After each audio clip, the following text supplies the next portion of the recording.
Well, now I can sleep good tonight, man. What's up, everybody? It's your boy, Mr. Dugas, coming at y'all with another episode of Dropping Dimes with Mr. Dugas. And tonight I'm going to talk about tonight's big breaking news. The LSU Tigers have officially fired head coach Brian Kelly. My thoughts on that and my thoughts on the names that's popping up already for a potential replacement. Before I get into this video, man, the Dropping Dimes with Mr. Dugas podcast episodes up on this channel right now. Make sure y'all check that out. Also, if you want to donate to the channel, Cash App information down in the description box. If you want to follow me on Facebook and Instagram, that information is down in the description box. If you're a subscriber to the channel, greatly appreciate the love and support. If you're new to the channel, welcome. Make sure you subscribe, hit the bell notification button. Like the video and share it with your folks. Wow, shout out to Scott Woodward, man. I was petrified that this wouldn't happen. It had to happen today, man. When you consider how embarrassing of a loss we took last night, you got Texas A&M taking over our stadium. And then, this was supposed to be the team to compete for a national championship. We spent $19 million on this roster. You got a fifth-year senior quarterback who was supposed to be a Heisman Trophy candidate, first-round pick and all that. This was supposed to be the year, man. And it clearly didn't work, yo. It would have made absolutely no sense to keep Brian Kelly past today, yo. It's the bye week. The season is officially over as far as a playoff berth. You had to make the move now. It's year 4, man. You had to get your ass up out of here, man. And it sound like, from what I seen, that Scott Woodward at first wanted Brian Kelly just to fire Joe Sloan. Like, apparently, I just want you to fire Joe Sloan. And apparently, Brian Kelly, like the arrogant piece of you-know-what he is, basically ain't want to do that. Now, maybe he was showing loyalty to Joe Sloan, but he ain't want to do that. So Scott, we were like, all right, well, your ass got to go. You know what I'm saying? Which I'm understand, but at the same time, if you couldn't bring Brian Kelly to Tuscaloosa, man. You couldn't bring Brian Kelly coach this team back in Tiger Stadium in a couple of weeks, yo. This move had to be made today. And all day long, I kept looking like, did it happen? Did it happen? And it didn't happen. And tonight, it finally happened, man. I tip my hat to Scott Woodward. Though you put us in this mess by giving him this contract and believing in him. But at the same time, at least you cut your ties and didn't give a damn about the $53 million buyout that everybody was so afraid of. Nah, like when it don't work, it don't work. You got to cut your losses and move forward, yo. Now as far as, man, potential candidates, it's a few names that keep popping up. I've been seeing John Summerall at Tulane. I'm not sure if I want to go that route, to be honest. I know he's doing some good things at Tulane. I know he's in Louisiana already, but I don't want to go that route, to be honest with you. I've been hearing Eli Drinkwitz. I'm that's a pass for me. That's a no for me. James Franklin is one of those guys that if there was literally no other candidate, I would be okay with it. But I'm not big on James Franklin either. I even seen Jimbo Fisher name thrown out there. Now, we was talking about, whenever we was first supposed to fire Les Miles, cool, but not right now. Not right now, man. Hell to the no for Jimbo, man. Names that I do like. I like Dan Lanning. I don't know if he's going to take the job, though. He actually turned Alabama down. Alabama tried to get him whenever Nick Saban retired. I would love to get him with his SEC ties and stuff, and good, young, energetic coach. I would love to get him, but I don't know if he gonna leave Oregon.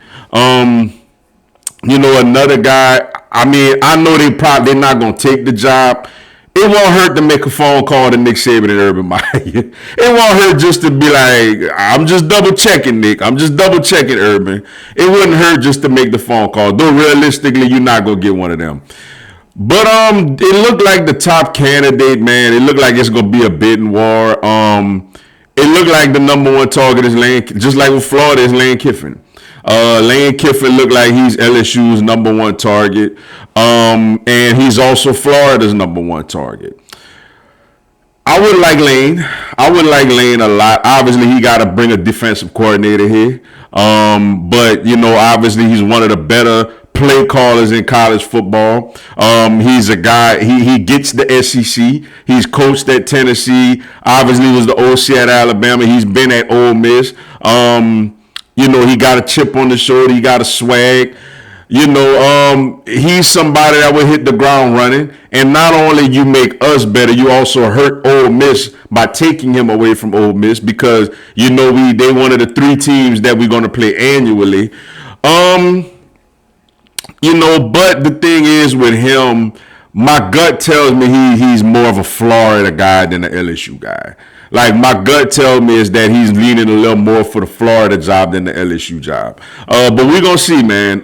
We're going to see how that plays out and whatnot. But I'm just, we got plenty of time, man. We got plenty of time to figure this thing out. If Lane, I would be very cool with Lane. Obviously, I would be very cool if we was to pull off Dan Lanning. Everybody else, I would be ecstatic if it was Nick or Urban, which I don't realistically think that.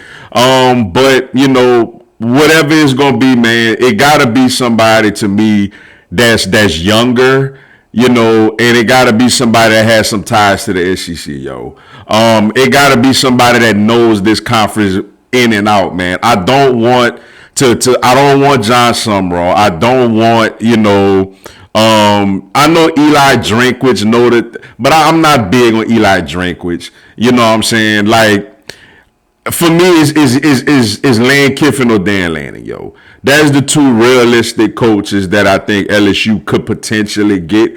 But if you miss out on them, we'll see, man. But we got plenty time to talk about who we gonna get and who it should be. Obviously, we're gonna discuss this a lot as the rest of the season goes on. But tonight, before I just wanted to throw that out there, what I thought and what I think could happen. But the main thing tonight that I am happy for is we got Brian Kelly ass up out of Baton Rouge, man. And I'm proud that we didn't play around with this.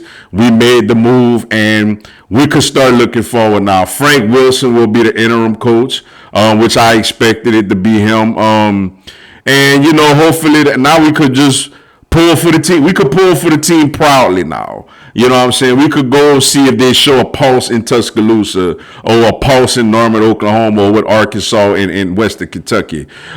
Since now that Brian, the problem is gone.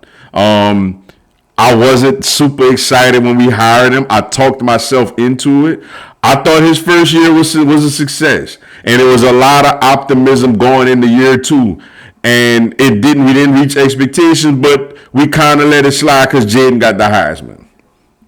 Last year, we blamed it on the roster. So what we do, we go get a roster, and I'm telling you, man, we felt like a national champion contender before that Ole Miss game, yo.